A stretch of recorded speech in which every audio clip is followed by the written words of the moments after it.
Hello, dear students. Myself, Chetna Kalani, your English teacher. In our previous videos, we have learned Unit number 6, Read 1, Strike Against War, Part 1 and Part 2 of English Second Language Standard 12 Gujarat Board. Now, today we are going to learn Part 3. We have learned that Helen Keller is a very known speaker. In this lesson, she has given a speech at Kandrin Hall, New York City on January 5 for the workers who are supposed to be harassed by their owners where they work.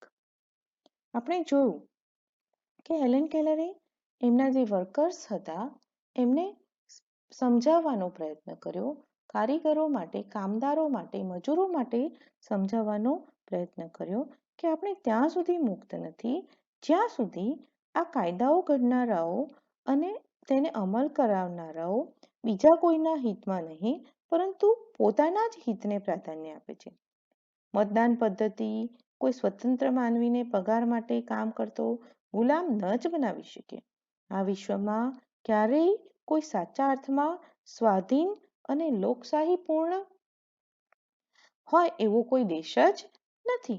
પ્રાચીન કાળથી સામાન્ય માનવીઓ એ શક્તિશાળી માનવીઓ પ્રત્યે અંધ નિષ્ઠા રાખીને ચાલતા આવ્યા છે. જેમની પાસે પૈસો અને સૈન્ય અને શક્તિ છે, ભલે ને રણભૂમિમાં તેમના પોતાના મૃતદેહો ખડકાયેલા હોય, રાજ્યકર્તાઓની ભૂમિનું રક્ષણ તેમણે કર્યું છે. પરંતુ તેમની મહેનતના મીઠા ફળ હંમેશા તેમની પાસેથી છીનવી લેવામાં આવ્યા છે. તેમણે જ ભવ્ય અતિભવ્ય મહેલો બનાવ્યા છે, રાજમહેલો અને પિરામિડો બનાવ્યા છે, મંદિરો અને ચર્ચ બનાવ્યા છે. એ ભલે સ્વતંત્રતાનું સ્મારક એ લોકોએ બનાવ્યું હોય, પરંતુ ખરેખર એ સ્વતંત્રતાનું સ્મારક નથી જ. જેમ જેમ માનવ સંસ્કૃતિ વધારે ને વધારે જટિલ બનતી ગઈ તેમ તેમ કામદારો વધુ ને વધુ ગુલામ બનતા ગયા. આજે પણ જે મશીનો તેઓ ચલાવે છે તેના સ્પેરપાર્ટ કરતાં તેઓ જરાય વધુ કિંમત એ તેમની આપતા નથી. તેઓ દરરોજ રેલવે, રોડ, પુલ, ગગનચુંબી ઇમારતો, માલગાડીઓ, ઢોરવાડા, વહાણની ગોદીમાં અપાતી તાલીમ વગેરે જેવા સંકટોનો સામનો રેલવે પર, રસ્તાઓ પર, જમીન નીચે, ભોંયરામાં અને સમુદ્ર ઉપર કરતા રહે છે. તેઓ પરિવહન ચલાવે છે અને જમીનના માર્ગ એ માલ સામાનની હેરફેર કરે છે, જે આપણા જીવન માટે જરૂરી છે. અને બદલામાં શું મળે તેમને? અપૂરતો પગાર, વારંવાર ગરીબી, ફરજિયાત ચૂકવવા પડતા ટેક્સીસ, ભાડા અથવા નજીવા યુદ્ધ વળતરો. કામદારો જે પ્રકારની પૂર્વ તૈયારી કરે છે તે તેમના સંપૂર્ણ જીવનમાં નવીનતા અને સાચી ઓળખ કે જેનો પ્રયત્ન કરી રાજનેતાઓ કે સરકારોએ કર્યો નથી, જેનો પ્રયત્ન કદીએ રાજનેતા કે સરકારોએ કર્યો નથી. જર્મનોએ વર્ષો પહેલા શોધી નાખ્યું હતું કે તેઓ ઝૂંપડપટ્ટીમાં સારા સૈનિકો પેદા કરી શકશે નહીં. તેથી તેમણે ઝૂંપડપટ્ટીને જ નાબૂદ કરી નાખી. તેમણે જોયું કે બધા લોકોને કંઈ નહીં તો માનવ સભ્યતાની કેટલીક પાયાની જરૂરિયાતો મળી જ રહે, જેમ કે યોગ્ય રહેઠાણ, ચોખ્ખી શેરીઓ, યોગ્ય મેડિકલ સર્વિસીસ, તંદુરસ્ત અને રહેવા માટે પૂરતું ભોજન અને કામદારો માટે તેમના કાર્યક્ષેત્રમાં યોગ્ય રક્ષણ. જે ખરેખર થવું જોઈએ તેનો તો માત્ર એક નાનો જ ભાગ છે. વહીવટી વિભાગ પર આ બધા સુધારાઓ કરવા માટેનું દબાણ કરવું અને આપણું કામ છે. સરકાર શું કરી શકે કે શું ન કરી શકે તેની ચર્ચાઓ આપણે અહીંયા છોડી દઈએ. આ બધી જ વસ્તુઓ યુદ્ધમાં ડૂબેલા રાષ્ટ્રો દ્વારા યુદ્ધની ગરબડોમાં કરી ચૂકવામાં આવેલ છે. પાયાના ઉદ્યોગો ખાનગી સમૂહો કરતા સરકારો દ્વારા વધુ સારી રીતે ચલાવવામાં આવી ચૂકેલા છે. આપણે આટલે સુધી ચર્ચા કરી હતી. હવે નેક્સ્ટ પાર્ટ આપણે અહીં આગળ ચર્ચીએ છીએ પાર્ટ 3માં. It is your duty. આ તમારી ફરજ છે. To insist upon still more radical measure. ક્રાંતિકારીઓના પરિવર્તનમાં તમારે ધ્યાન રાખવાનું છે. પરિવર્તનનો આગ્રહ કરવાનો છે. It is your business to see that no child is employed in an industrial establishment or mine or store. એ તમારી ફરજ છે, એ તમારું કામ છે કે કોઈ પણ બાળકને બાળ મજૂરી કરવા માટે કોઈ પણ ઇન્ડસ્ટ્રીયલ ધંધાકીય એસ્ટાબ્લિશમેન્ટમાં ક્ષેત્રોમાં અથવા તો માઇન એટલે કે ખાણમાં અથવા તો કોઈ પણ સ્ટોરમાં બાળ મજૂરી કરાવાય નહીં અથવા તો કરવા દેવી ના જોઈએ. And that no work is needlessly exposed to accident or disease. અને એવું કોઈ પણ કામ ના હોવું જોઈએ કે જેના કારણે અનાવશ્યકપણે એક્સિડન્ટ અથવા તો રોગ ડિસીઝ એટલે કે રોગ થાય, રોગચાળો ફેલાય તેવું કોઈ પણ કામ ના થવું જોઈએ. It is your business, એ તમારી જવાબદારી છે to make them give you clean cities, કે તમારા માણસોને તમે ચોખ્ખા શહેરો આપો. ફ્રી ફ્રોમ સ્મોક, કે જે ધુમાડા રહિત હોય, ધૂળ ધુમાડાથી રહિત હોય. ડર્ટ, ધૂળ. એન્ડ કન્જેશન, કન્જેશન એટલે કે ભીડભાડ, લોકોની જ્યાં ભીડ ના હોય. It is your business to make them pay you a living wage.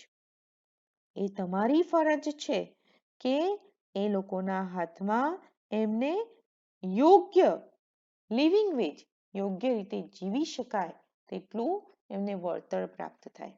It is your business to see that this kind of pre-preparedness is carried in every department on the nation. એ તમારી જોવાની ફરજ છે કે આ પ્રકારની તૈયારીઓ એ દેશના દરેક વિભાગમાં, દરેક ડિપાર્ટમેન્ટમાં, દરેક વિભાગમાં પ્રસરે. Until everyone has a chance to be well born. જ્યાં સુધી દરેક વ્યક્તિને સારી રીતે જન્મવાનો, વેલ નરિશ્ડ, એમનો સારું પોષણ મેળવવાનો, સારો ખોરાક મેળવવાનો, રાઇટલી એજ્યુકેટેડ, યોગ્ય શિક્ષણ મેળવવાનો હક ન હોય. Intelligent and serviceable to the country at all times. એ લોકો બુદ્ધિશાળી બને, ઇન્ટેલિજન્ટ બને એન્ડ સર્વિસેબલ, દેશ સેવા માટે એ ઓલ ધી ટાઈમ્સ, હંમેશા તત્પર બને, એ જોવાની જવાબદારી તમારી છે. હું ફરીથી વાંચું છું. It is your duty to insist upon still more radical measures. It is your business to see that no child is employed in industrial establishment or mine or store, and that no work is needlessly exposed to accident or disease. It is your business to make them give you clean cities, free from smoke and dirt and congestion. Congestion means જ્યાં આગળ વધારે ભીડ છે તે. It is your business to make them pay you a living wage. It is your business to see that this kind of pre-preparedness is carried into every department on the nation, until everyone has a chance to be well born, well nourished, rightly educated, intelligent, and serviceable to the country at all times. Next. Strike against all ordinances and laws and institutions that continue the slaughter of peace and the cruelty of war. Strike against all ordinances. આ ordinances means બધા જ કાયદાઓ, નિયમો, એલાનો એની સામે તમારે strike કરવાની છે, હડતાલ કરવાની છે. આ ઇન્સ્ટિટ્યુશન્સ, આ સંસ્થાઓ માટે સ્ટ્રાઇક કરવાની છે that continue the slaughter of peace, કે જે શાંતિની slaughter means હત્યા કરે છે, and cruelty of war, અને જંગ છેડવાની ક્રૂરતા કરે છે, યુદ્ધ છેડવાની ક્રૂરતા કરે છે.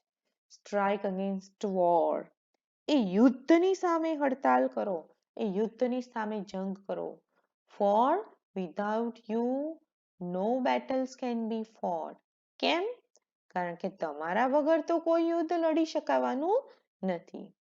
Strike against manufacturing scrap, જે માલ ઉત્પાદિત થઈ રહ્યો છે અને સ્ક્રેપ મીન્સ જે રદ્દી બની ગયો છે, એન્ડ ગેસ બોમ્બ્સ, અને જે વાયુ વિસ્ફોટકો છે, and all other tools of murder, અને જે બધાની હત્યા કરવા માટેના માધ્યમ સમા હથિયારો અને ઓજારો છે, એના ઉત્પાદનમાં આપણે શું કરવું જોઈએ? એના ઉત્પાદનનો, મેન્યુફેક્ચરિંગનો, એના ઉત્પાદનનો વિરોધ કરવો જોઈએ, એના ઉત્પાદન સામે હડતાલ કરવી જોઈએ.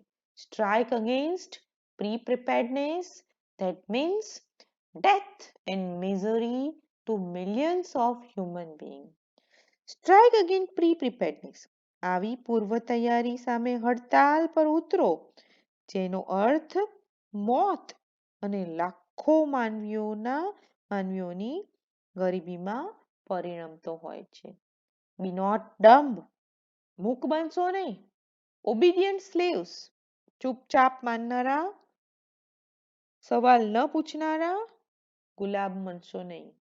In an army of destruction, કોઈ વિનાશકારી સેના જે વિનાશ કરવા માટે તત્પર બની છે, એવી સેનાના તમે મૂક ગુલામ બનશો નહીં.